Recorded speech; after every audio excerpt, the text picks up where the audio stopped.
Sumainyo ang Panginoon. at sumaiyo rin. Ang mabuting balita ng Panginoon ayon kay San Juan. Papuri sa iyo, Panginoon. Noong panahong iyon, nilibot ni Jesus ang Galilea. Iniwasan niya ang Judea sapagkat ibig siyang patayin ng mga Hudyo roon. Nalalapit na ang pista ng mga tolda, isang pista ng mga Hudyo. Pagkaalis ng kanyang mga kapatid, si Jesus may pumunta rin sa pista, ngunit hindi hayagan. Sinabi ng ilang taga-Jerusalem, hindi ba ito ang taong gusto nilang patayin? Hayan, lantaran siyang nagsasalita, ngunit wala silang sinasabi laban sa kanya. Baka naman nakilala ng mga pinuno na siya nga ang Mesiyas. Walang makaalam kung saan magmumula ang Mesiyas pagparito niya.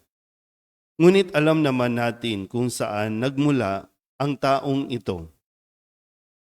Kaya't isang nang nasa templo si Jesus at nagtuturo, malakas niyang sinabi, "Ako ba'y nakikilala ninyo? Alam ba ninyo kung saan ako nagmula? Hindi ako naparito sa ganang akin lamang. Ang totoo, ang siyang nagsugo sa akin, ngunit hindi ninyo siya nakikilala. Nakikilala ko siya, sapagkat ako'y mula sa kanya, at siya ang nagsugo sa akin. Tinangka nilang dakpin siya, ngunit walang nangahas, sapagkat hindi pa niya oras." Ang mabuting balita ng Panginoon. Pinupuri ka namin, Panginoong Hesukristo. Umupo ang lahat. Isang magandang umaga po sa inyong lahat. Ngayon po ay Biyernes ng ika-4 na linggo ng ating 40 araw na paghahanda. Ngayon po sa konteksto po ng ating pagdiriwang para sa pagpapakasakit, pagkamatay at muling pagkabuhay ni Kristo sa mga nakalipas na araw at ngayon naririnig natin yung mga balak na pagpatay kay Jesus. Yung mga tao na lihim na nagpaplano na kung paano siya pababagsakin. Kaya sa araw na ito, sa ipinakita ni Jesus, ay mahalaga din po na mapagnilayan din natin dahil sa atin, lalo na sa iba na may mga pinagdaraanan, may mga umuusig, may mga ayaw sa kanila. Yung pinakapundasyon ng atin pong pagiging matatag sa ngayon at sa hinaharap, nakadepende sa kung paano natin nakikilala ang ating mga sarili. Kung saan tayo nagmula, kung ano tayo ngayon, importante po yun. Basic foundation. Kaya kung hindi mo kilala ang iyong sarili, mabilis kang panghihinaan ng loob kapag may mga nakikita o naririnig ka mula sa ibang tao na nagdidikta sa kung ano ang gusto nila na ikaw ay maging. Napipressure ka tuloy. Kaya parang sinasabi nga na bago ka kilalanin ng ibang tao, kilalanin mo muna ang iyong sarili. Bago mo ipilit na tanggapin ka ng ibang tao, tanggapin mo muna kung sino ka. Tanggapin mo kung sino yung magulang mo.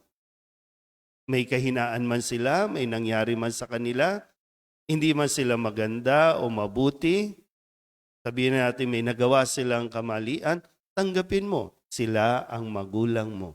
Tanggapin mo kung saan lahi ka nang galing, tanggapin mo kung saan ka.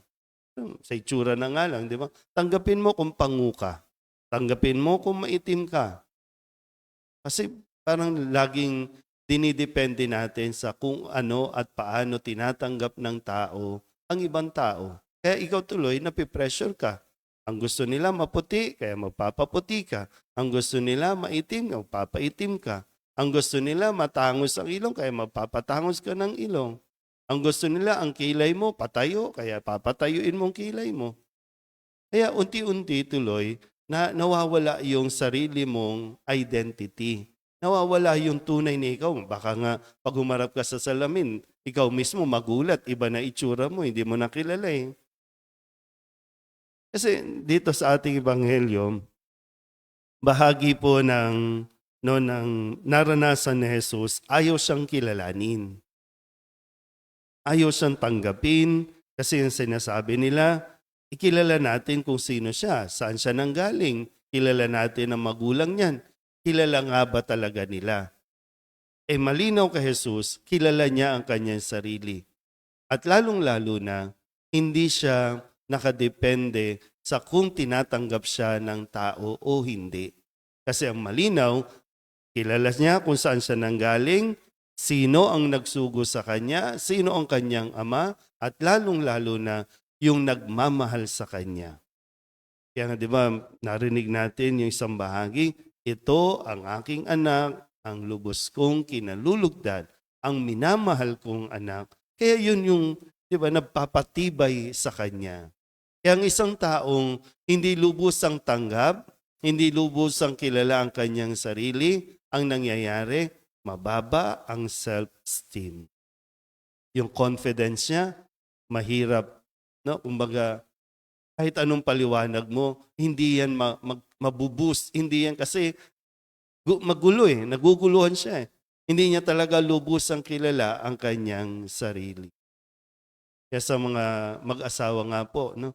Bago mag-asawa, malinaw at napakahalaga na kinikilala muna ang isa't isa. Alam mo ba kung saan siya nanggaling? Para nalalaman niyo kung bakit ganito ang mood niya, bakit ganito ang ugali niya, na minsan di naman siya galit, pero kala mo galit. Malalaman mo yung pinagmulan. Malalaman mo yung background. Kaya importante yon na kinikilala at tinatanggap natin. Unang-una, tayo muna sa ating sarili. Pag ganyan po ang ating naging pag-uugali, hinding-hindi ka mapapabagsak ng kahit sino. Ano mang paninira ang sabihin nila, hindi ka mapapaapekto. O maapektuhan ka man, saglit lang, at magpapatuloy ka ulit na gawin ang iyong misyon, gawin ang iyong responsibilidad.